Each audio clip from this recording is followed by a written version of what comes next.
Welcome to star pant. Today நம்ம சேனலில் சூப்பரான ஒரு ஸ்வீட் ரெசிபி தான் பார்க்க போகிறோம். Rava laddu orange juice use பண்ணி எப்படி பண்ணுறதுன்னு பார்க்கலாம் வாங்க. வீடியோக்குள்ளே போகிறதுக்கு முன்னாடி நம்ம சேனல் இன்னும் சப்ஸ்கிரைப் பண்ணலன்னா சப்ஸ்கிரைப் பண்ணிக்கோங்க. அப்படியே பக்கத்தில் இருக்க பெல் ஐக்கானை கிளிக் பண்ணிக்கோங்க. வாங்க வீடியோக்குள்ளே போயிடலாம். பேன் ஹீட் பண்ணிவிட்டு 1 டேபிள் ஸ்பூன் கீ ஆட் பண்ணிக்கோங்க.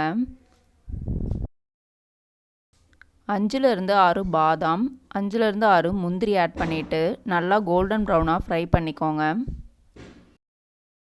முந்திரியும் பாதாமும் எந்த அளவுக்கு கோல்டன் ப்ரௌனாக ஃப்ரை பண்ணுறோமோ அந்த அளவுக்கு க்ரன்ச்சியாக இருக்கும் ரவா லட்டு சாப்பிடும்போது. நட்ஸு சாப்பிட உங்களுக்கு பிடிக்கும் அப்படின்னா இன்னும் கூட கொஞ்சம் எக்ஸ்ட்ரா ஆட் பண்ணிக்கோங்க. இல்லை இதை விட கம்மியாக கூட ஆட் பண்ணிக்கலாம். இந்த அளவுக்கு வதங்கினதும் ஒரு பவுலில் சேஞ்ச் பண்ணி வச்சுக்கோங்க. இப்போ அதே பேனில் 1 டேபிள் ஸ்பூன் கீ ஆட் பண்ணிக்கோங்க. 1 கப் அளவுக்கு ரவையை ஆட் பண்ணிவிட்டு நல்லா ரோஸ்ட் பண்ணிக்கோங்க. நான் இன்றைக்கி ஒரு சின்ன கப்பில் தான் ரவை எடுத்திருக்கேன். உங்களுக்கு எவ்வளோ வேணுமோ அந்த அளவுக்கு எடுத்துக்கோங்க. ரவையை நல்லா கலர் சேஞ்ச் ஆகிற அளவுக்கு நல்லா ஃப்ரை பண்ணிக்கோங்க.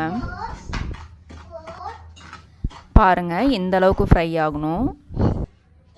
இப்போது மிக்ஸி ஜாரில் 3/4 கப் அளவுக்கு சர்க்கரை ஆட் பண்ணிக்கிறேன்.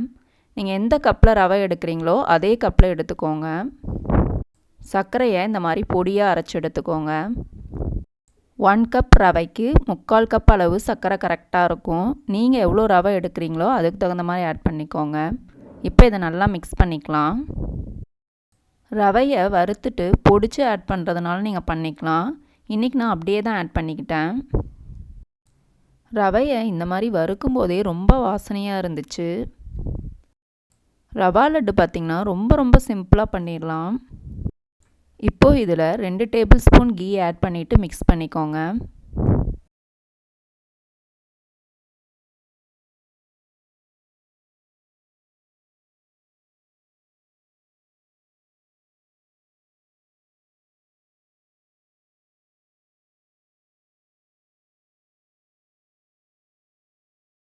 ஃப்ரை பண்ணி வச்சுருந்த பாதாம் முந்திரியை இதிலையே ஆட் பண்ணிவிட்டு நல்லா மிக்ஸ் பண்ணிக்கோங்க. இன்றைக்கி நான் இதில் பாலுக்கு பதிலாக ஆரஞ்சோட ஜூஸை தான் ஆட் பண்ணிக்க போகிறேன். இந்த மாதிரி ஒரு ஆரஞ்சை எடுத்துகிட்டு அதோட ஜூஸ் எடுத்து வச்சுருக்கேன். இப்போ இதிலேருந்து ஒரு 5 to 6 ட்ராப்ஸ் மட்டும் ஆட் பண்ணிக்கோங்க. ரொம்ப அதிகமாக ஆட் பண்ணக்கூடாது. இந்த ஆரஞ்சு ஜூஸை ஆட் பண்ணி பண்ணும்போது ஃப்ளேவர் உங்களுக்கு சூப்பராக இருக்கும்.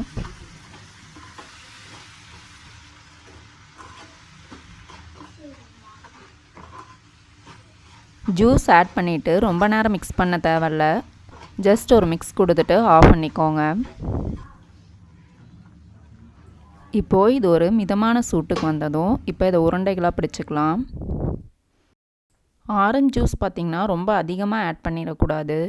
5 to 6 ட்ராப்ஸ் 1 கப் ரவைக்கு கரெக்டாக இருக்கும்.